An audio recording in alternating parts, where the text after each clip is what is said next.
It was a scene repeated numerous times in recent months around Santa Rosa, law enforcement and outreach workers moving in to clear a camp and offer services.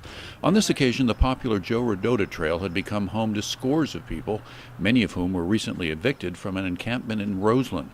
Felicity Gasser was on hand to direct those evicted to services. Sometimes it's hard for people who are living out on the streets to access resources, and so we need to make sure that we're serving those who are most vulnerable first. We do have capacity in our shelter system and in our permanent housing system, and the goal of to get everybody who's out here inside.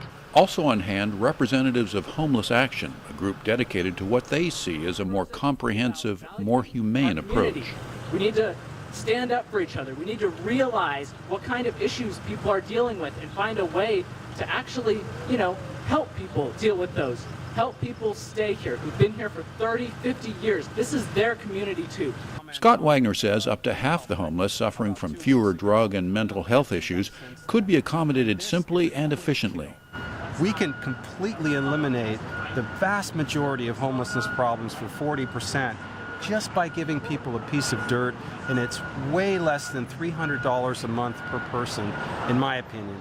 Although there may be shelter space and success in moving some homeless off the streets, even the most optimistic agree current models are not a long-term solution for chronic homelessness. County Supervisor Linda Hopkins. We don't have that housing built, and as we build out that housing, might there be a place where people could actually safely camp that has structure, that has law enforcement, that feels safe for everyone who's living there, but at least means that they're not being shuffled around from location to location. Because right now, it does feel like we tend to push the problem around.